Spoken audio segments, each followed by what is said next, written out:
die cut and remove die cut with teeth.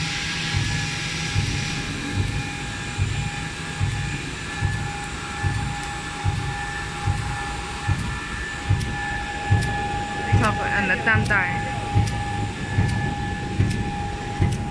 Here, up and down die. Feed the material. Normal die cut.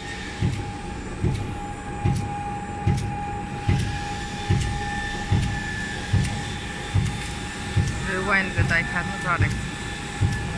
And we see the structure of the product. Two sides.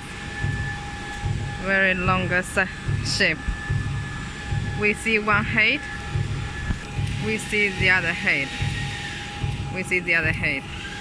We see the two heads. Turn around. Two heads.